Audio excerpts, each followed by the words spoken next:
Bienvenidos a este nuevo programa de ECOS, Economía Social Solidaria. Agradecerles a todos los que se comunicaron a través de las redes sociales y, por supuesto, en los mensajes de texto y en WhatsApp por las felicitaciones, ¿sí? En el programa. Y también, por supuesto, a todos los que van acompañando sábado a sábado de esta nueva forma de entender la economía que tenemos acá en Canal 10 y en Tucumán.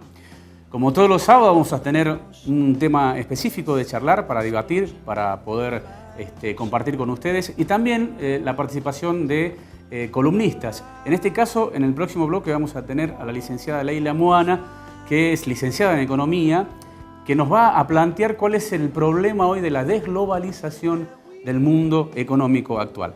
Sí, aunque parezca un poco medio confuso, este mundo actual ha comenzado a retroceder en lo que venía supuestamente a ser las fronteras abiertas, a que no tengamos esos límites geográficos. Hoy está retrocediendo en esa intención y Leila, por supuesto, nos va a explicar un poquito mejor. Pero ya yendo al tema de debate, el tema de la columna de hoy, y aprovechando que está aquí con nosotros nuevamente, la vamos a presentar a ella, a Celeste Espeche-Coranza. Celeste, ¿qué tal? ¿Cómo estás? Bien, muy bien, Alfredo. Bueno, muy linda, ¿eh? Muchas gracias. Muy linda. ¿A quién le vamos a agradecer? A Miur. A Miur le vamos a agradecer que nos les facilita que esté más linda de lo costumbre. Muchas gracias. Hay que decirlo porque si no después se enojan conmigo. Bueno, hoy es un tema especial. Sí. ¿Sí? Es un tema especial que vamos a ver a continuación en una serie de diapositivas, de trabajos que hizo Celeste para poder entender un poco mejor de qué se trata un término que es utilizado y un término que es sumamente gastado dentro de los medios masivos de comunicación. ¿Qué es la inflación?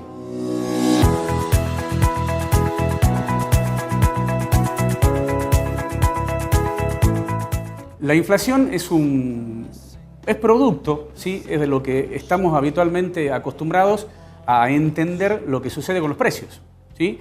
Que hoy lo compramos a 10 y mañana lo compramos a 12. ¿Cómo se llama eso? Inflación. Así de sencillo. No es tan sencillo, pero técnicamente, ¿qué es la inflación, Celeste? La inflación es el aumento sostenido, continuado y generalizado de los precios generales, digamos, de todos los bienes y servicios de una determinada economía y que se sostienen en aumento durante un periodo de tiempo determinado, ¿no?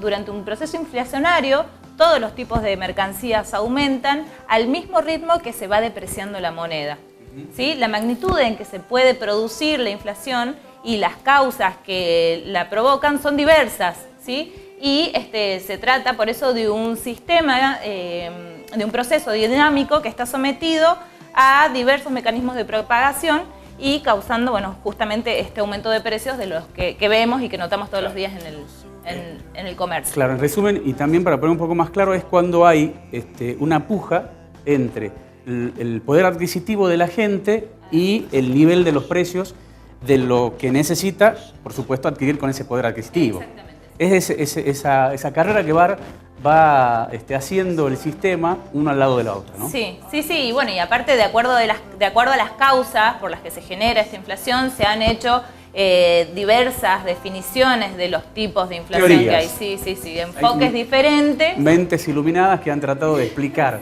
este proceso. Así es. Por eso tenemos, por ejemplo, la inflación de la demanda, que implica un aumento de la demanda agregada que provoca justamente este aumento de precios. Es decir, aumenta la demanda de un determinado bien y para contrarrestar esa demanda, para poder generar un equilibrio, se genera o se produce el aumento de los precios. A ver, le expliquemos. Yo tengo un teléfono que todos quieren ese teléfono. Todos quieren ese teléfono. Pero no tengo la cantidad de ese teléfono para poder cubrir todo el mercado que me está demandando. Así es. Entonces, ¿qué es lo que hago? Levanto los precios, esa es según la teoría, ¿no? Sí. Levanto los precios, ¿para qué? Para que hay algunos que no lo puedan comprar. Exactamente. Bueno, justamente dentro de este enfoque de la inflación de demanda, como se llama, existen dos teorías, que es la teoría monetarista y la teoría keynesiana.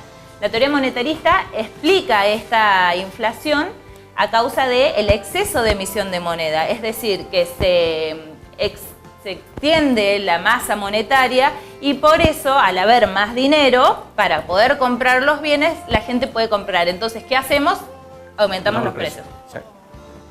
La maquinita, imprimo, porque necesito hacerlo, porque necesito cubrir necesidades, Pero eso me genera a mí supuestamente la teoría monetarista, ¿no? Esa es la teoría monetarista. Es la teoría monetarista que dice que los precios van a aumentar porque tengo mucho efectivo en el circulante. Así es.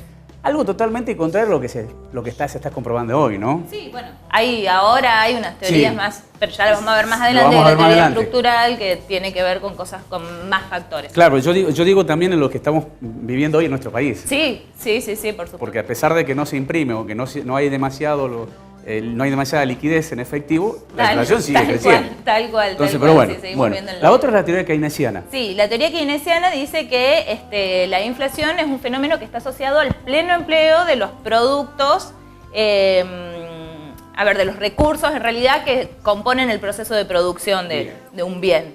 Entonces, al ocuparse todos los recursos, si aumenta la demanda y los recursos están ocupados por completo, entonces va a haber un faltante. Y claro. Por lo tanto, ¿cómo logramos el equilibrio nuevamente? Subiendo los precios.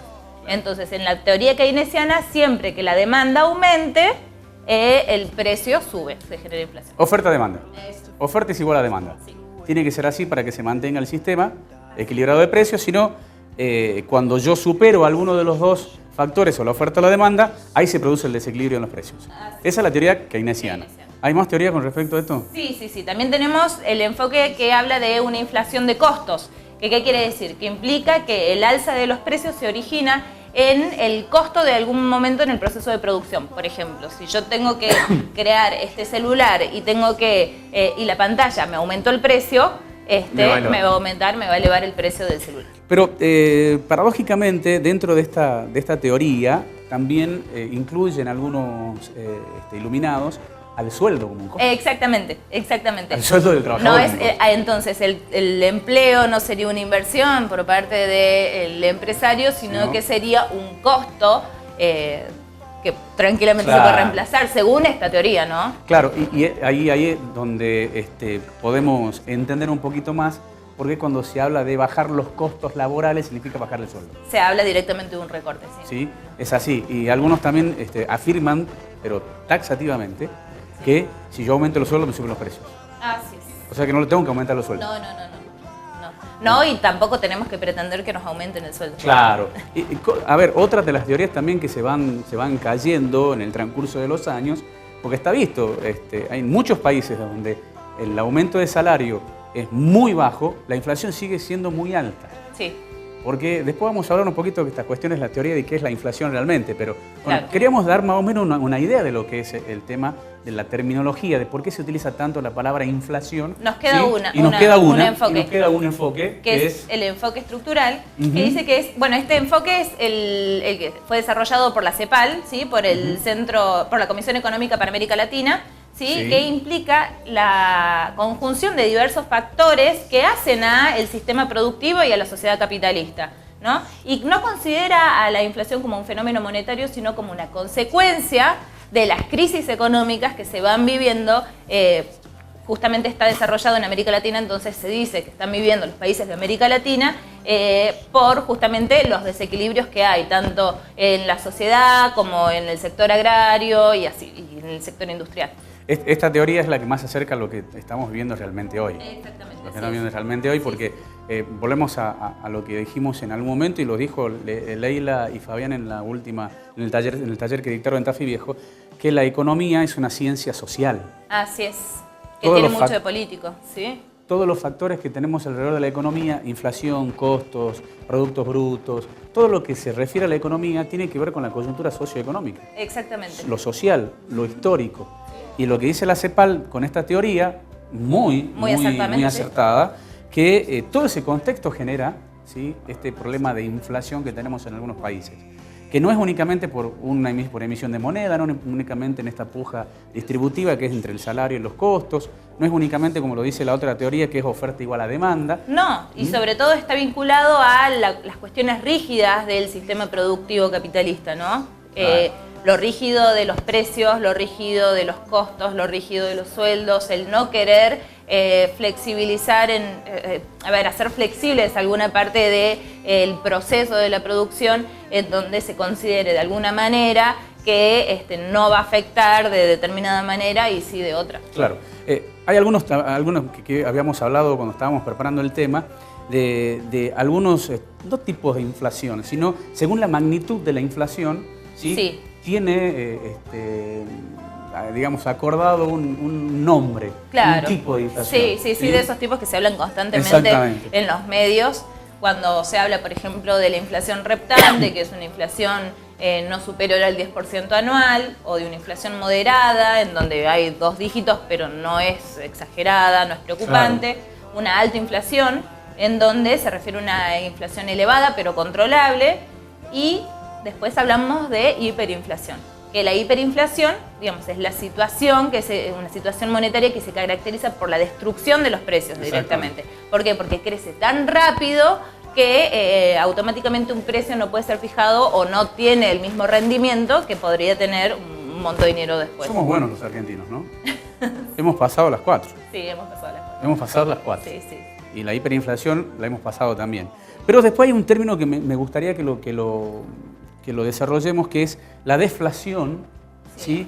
Que ahí tenemos la placa, ¿sí? Porque es importante, porque muy pocas veces se ha podido entender qué es la deflación. Pero hay países que tienen problemas con inflación, no porque la tienen mucha, sino porque tienen poca. Claro, sí. Bueno, justamente la deflación es la disminución generalizada y sostenida de los precios, del nivel general de precios. Esto quiere decir que cuando bajan los precios, o sea, a veces en un principio se puede decir, bueno, es buenísimo para el consumidor, pero después a largo plazo eso va a tener un impacto negativo en la producción, en el empleo, en todo, digamos, el sistema productivo. Y por último, la estanflación. La estanflación, que es un proceso de inflación acompañado de recesión. Lo estamos viviendo ahora, ¿no? Sí, a mí me parece que sí. Lo estamos viviendo porque no está creciendo el país y encima tenemos inflación alta. Sí, así es. Sí. Y tenés que ser bueno para llegar a esto. ¿Usted dice? Sí, hay que saber hacer muy bien las cosas para llegar a la estanflación, porque no crecer y tener inflación es complejo. Bueno, se nota que se están preservando ciertos sectores y no otros. Bueno, precisamente por eso, para ir cerrando esta cuestión de la inflación, y como dice la teoría que presenta la CEPAL, la teoría de inflación de estructura, lo hablamos muchas veces con Celeste en el programa de radio, lo hablamos con Leila, con tantos otros compañeros cuando hablamos de este tema, que tratemos de entender que la inflación es un síntoma del problema. No es el problema en sí. No es porque tengamos el problema, vamos a atacar directamente la inflación como lo único que hay que solucionar. No, la inflación es una consecuencia, como dice la teoría de la inflación estructural, como dice la CEPAL, es una consecuencia de serie de medidas económicas que se fueron tomando y que no beneficiaron al conjunto de la sociedad o del país o del desarrollo de ese país. Por eso cuando hablan y cuando escuchamos hoy, inclusive con algunos funcionarios nacionales que tienen medidas de metas inflacionarias, ¿sí? Ahí comenzamos a sentir ese hormigueo en el estómago y nos comienza a picar un poquito el estómago porque digamos, esas teorías, como lo dijimos el sábado pasado, son teorías que hace muchos años demostraron que no sirven, no llegan a solucionar los problemas que hoy tenemos. Entonces, entender esto, que la inflación no es el problema, la inflación es un síntoma de los problemas que tenemos en nuestro país. Y cuando ustedes escuchen nuevamente, cuando hablen en los medios, cuando escuchen a algún economista o alguien hablar de este tema, la idea era que todo esto que lo venimos compartiendo con ustedes pueda servirles, pueda brindarles un poquito más de información de la manera más sencilla que podemos para que todos los que están ahí del otro lado puedan analizarlo y no directamente asimilarlo, sino pensar un poquito en lo que le están diciendo. Gracias, Celeste. No, por favor, a vos, Alfredo. Bueno, agradecemos nuevamente a Miur. Sí, muchas gracias a Celina por la ropa. Celina. Celina es la diseñadora de esto. Exactamente. ¿La encontramos en dónde? En la calle La Prida al 612. Ahí está, La Prida 612 es de Miur. Bella ropa que está luciendo hoy Celeste, así que le agradecemos a ella. Pausa, corte en Ecos y regresamos. Gracias.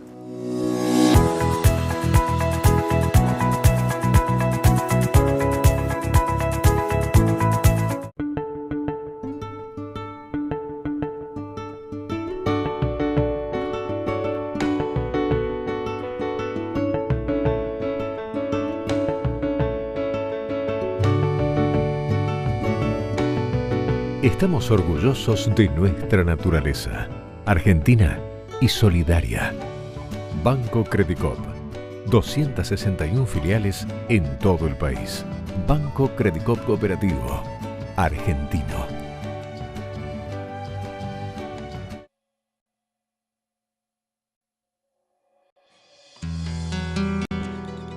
En las entrañas de nuestro país, cerca de las costas del río Paraná, y donde nació también la bandera celeste y blanca que tanto nos enorgullece, nace en 1958 el Instituto Movilizador de Fondos Cooperativos, institución madre, promisoria y referente del movimiento cooperativo argentino. Desde ese momento, asumimos el compromiso de participar activamente en la construcción de una sociedad más justa y democrática, promoviendo los valores históricos del cooperativismo, posibilitando el desarrollo de nuestros asociados, apostando por la economía solidaria y siendo también protagonistas de la intensa batalla cultural. Para estrechar la relación con las cooperativas, el Instituto Movilizador cuenta con filiales en las diferentes regiones del país. Asimismo, el IMFC integra y coordina redes para el otorgamiento de microcréditos y cuenta con un departamento especializado para la elaboración de proyectos, los cuales incluyen alternativas de financiamiento. Con la defensa de la democracia y de los sectores populares ha sido una constante. Por eso, siempre que fue necesario, sumamos documentos para profundizar el debate político en la sociedad, porque sin ideas, sin participación, sin acción, no hay cambio posible. Por eso renovamos nuestro compromiso recientemente, una vez más, para seguir caminando hacia la utopía y decir, como ya lo han hecho miles en diferentes latitudes y épocas, otro mundo es posible.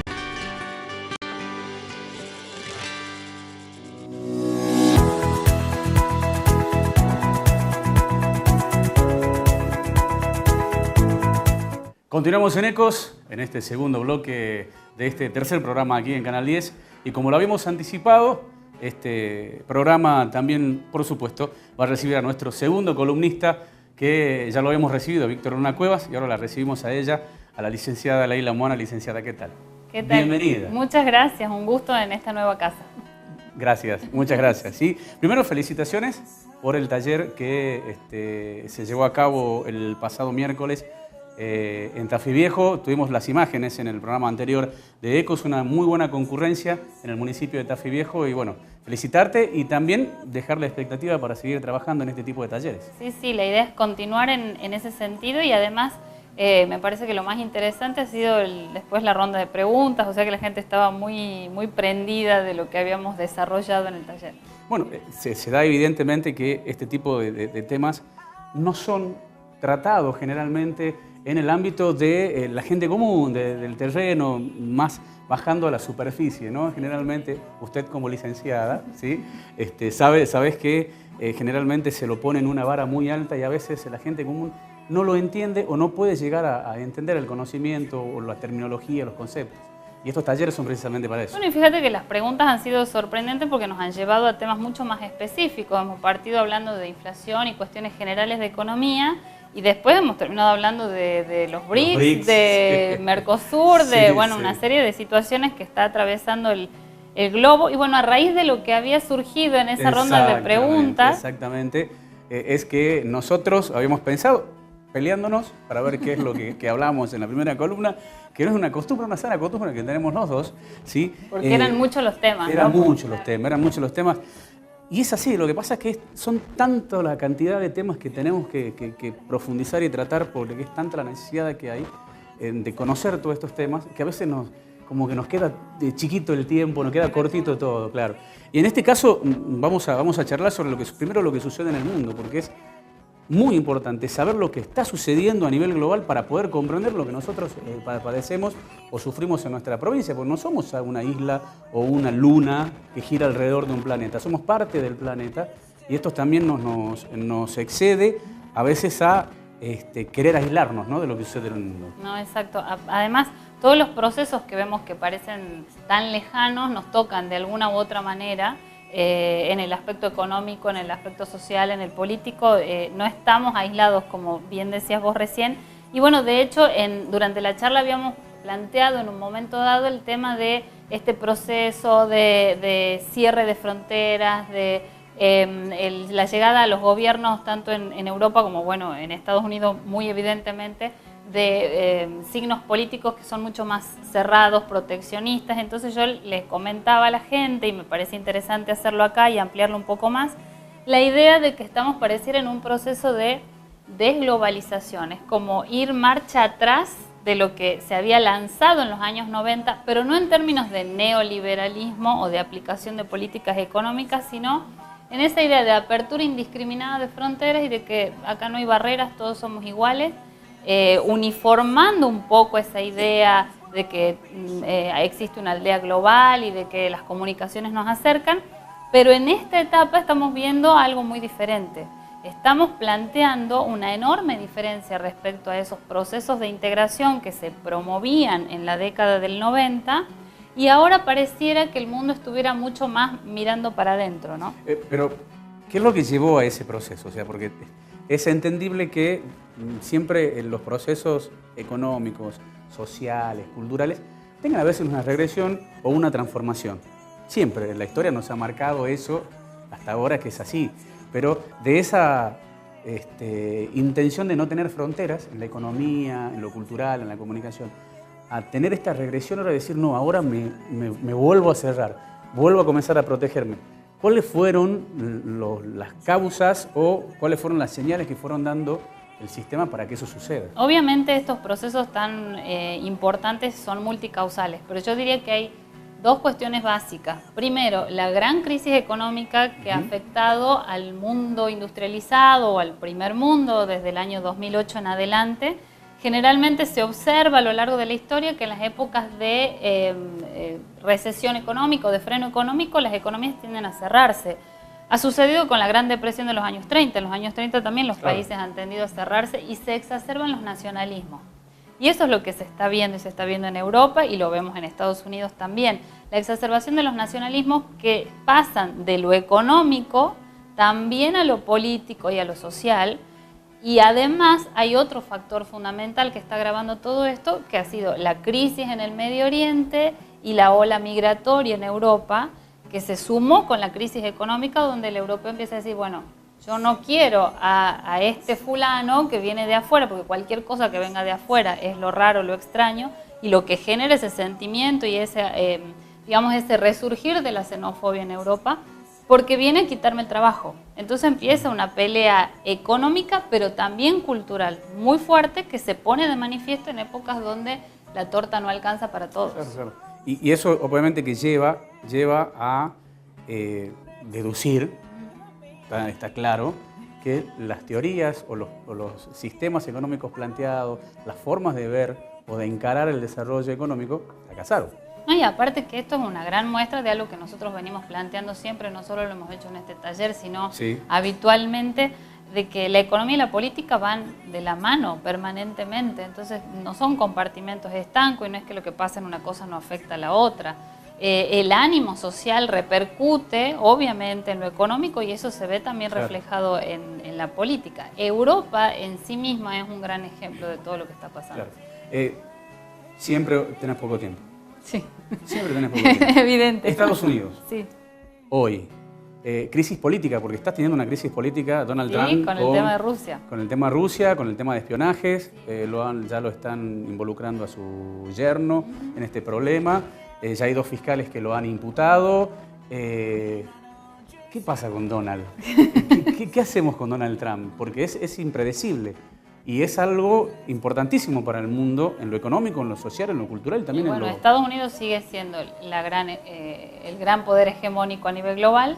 Lo que haga Estados Unidos siempre va a ser fundamental para el sistema en su conjunto, pero por supuesto que hay una característica fundamental que tiene Estados Unidos, que es que hay instituciones que frenan en alguna medida cualquier actuación unilateral, pero eso no implica que la impronta que tiene Donald Trump no tenga consecuencias directas, por lo menos en lo inmediato.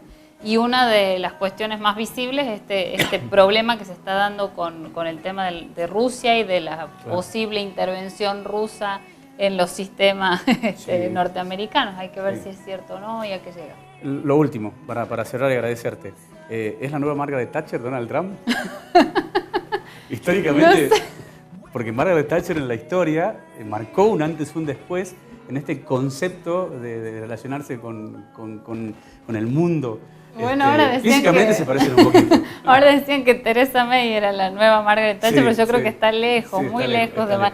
No sé, esos personajes a nivel global marcan tendencias, marcan un antes y un después. Lo que pasa es que Margaret Thatcher ha marcado un antes y un después junto con Ronald Reagan, porque venía con un Claro, programa, claro. que era el programa de la aplicación a fondo de lo que en ese momento era el monetarismo Claro. y neoliberalismo. Donald como que parece que no... Donald ha surgido y ha empezado como con una cosa más de marketing y habrá que ver cómo se desarrolla Cómo se su las presidencia y si lo llegan a reelegir o no, Claro. bueno, eso ya es problema de los norteamericanos. Licenciado, muchísimas gracias, licenciado. Bueno, Ah, muchas gracias.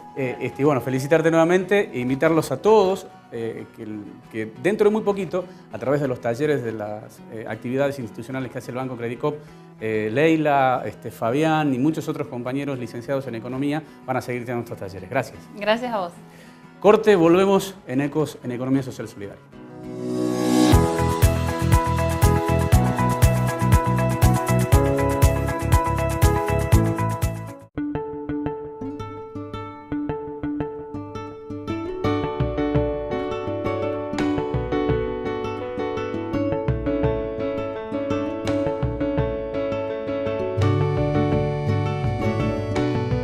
Estamos orgullosos de nuestra naturaleza, argentina y solidaria.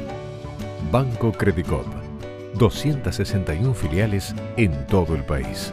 Banco Credicop Cooperativo, argentino.